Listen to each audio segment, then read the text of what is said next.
Hi, I'm Phyllis, southernfrugal.com. Well, today we're going to be working out in the yard, and so we're going to have an early lunch, and hopefully it will give us more energy. I'm going to use my Instant Pot, and so what we're going to have is, let me turn this down so y'all can see. Now I've already got my pot on. It's got a cup and a half of water in the bottom, along with my little grate here, and so I can sit my stuff on it. So what we're going to have, peas and carrots. Now these are fresh carrots. The peas are frozen, and I've just got that in a Pyrex cup, measuring cup.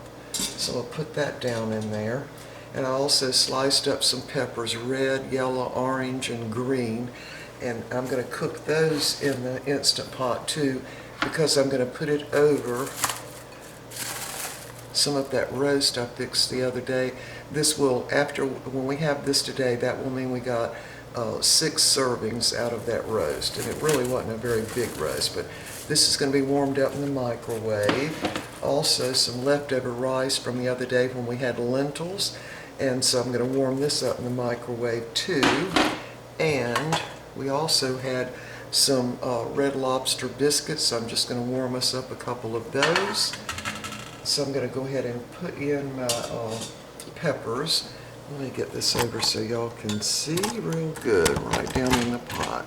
Alright, so again, I've got the little grate in there that comes with the pot, and I've got the peppers in there, and they're in a little Pyrex bowl also. The frozen peas and carrots. Now I'm not putting any water in those because we're going to be steaming everything. Now I'm going to put in a quarter of cabbage, and when I fix cabbage in the pressure cooker, I always leave that little center stem-like thing in there just to hold it all together.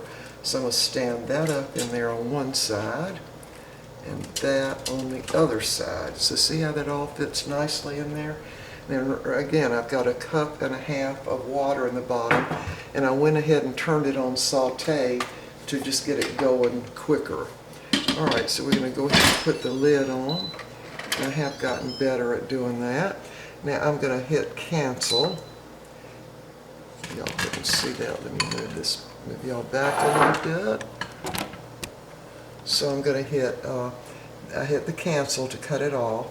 And I'm going to do manual, and I want to do it for 3 minutes. So I'm going to take that all the way back from 30 to 3 minutes. And it'll start timing once the steam has built up. So we're going to turn this on the little top button here to the seal. Okay, so it's telling me it's on now. Alright, so I've got to get the rest of this going, and we're going to see how fast we can get this meal together. It'll just take a few minutes in the microwave for the rice and the little beef strips. I did go ahead and cut the beef into strips, and I'm going to put the peppers over that beef. There's just a little bit of the liquid still left with the beef. And we're going to go ahead and put the biscuits in the toaster oven for about 10 minutes, so we'll be back. Okay, the steam built up in there, and the little button popped up back here, and it's already been steaming for about a minute, and we got 2 more minutes to go. Now normally when I fix cabbage in my other pressure cooker, the one that sits on the stove, when you're cooking cabbage, it's 3 minutes, y'all. And then what I normally do is take the pot over to the sink and run some cold water on the side of it to let the steam leave immediately. But in this case, what I'm going to do is let the steam go down on its own, which will probably take about 10 minutes. So we're at 1 minute now, and I'm going to let the pot cool down on its own. Anyway, when we come back, I'll have this on the plate, our tea. I've already got the ice out, got the ice in the glass, just pour the tea. And the meat and the rice have already heated up in the microwave. The biscuits are almost ready, and we'll be back. I wanted to come back real quick and show you what happens after the 3 minutes is up. It automatically goes to keep warm. but the steam should go down, the little booklet says, in about 10 minutes. So we're just going to let this sit here. And the reason I'm doing that is because my cabbage is in quarters, and I want to make sure the peppers are somewhat done. And anyway, we'll be back when I get all this on the plate. So we're going to open it up after about 10 minutes. Okay, it only took about 7 minutes for that steam to go down. And there's a little metal thing already down. So we're going to open this up and see what it looks like.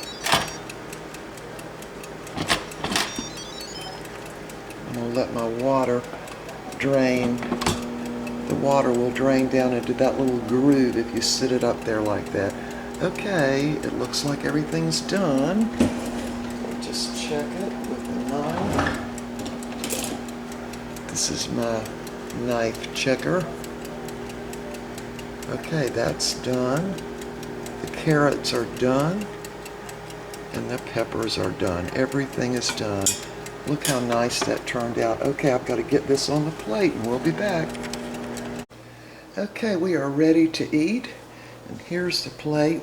We've got the rice that was left over, the meat that was left over. This is from that roast I fixed a couple of days ago.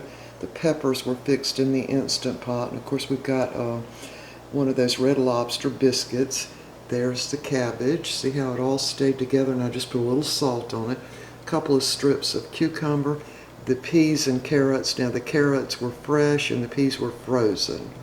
And I've got our iced tea ready. And there's my plate also.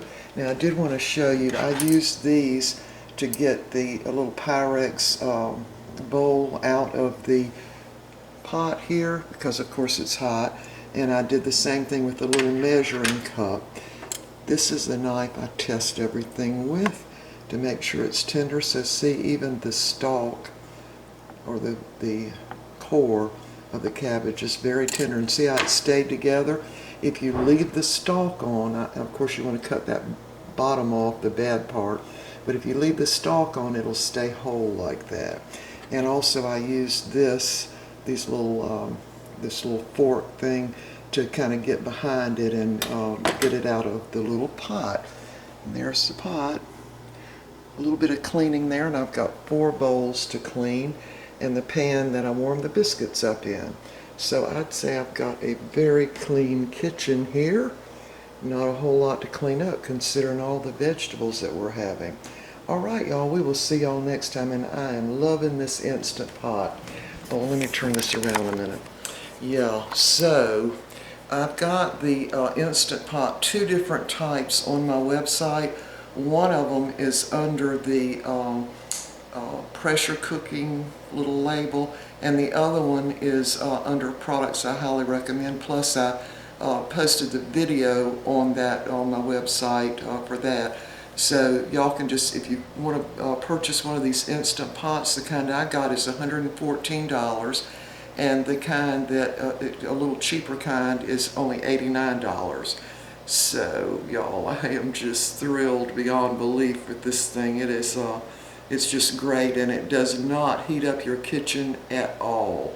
I mean, you can put your hand on the side of it and it's really not hot. It's warm, but it's not hot. All right, we got to eat, y'all. I'll see y'all next time. Bye for now.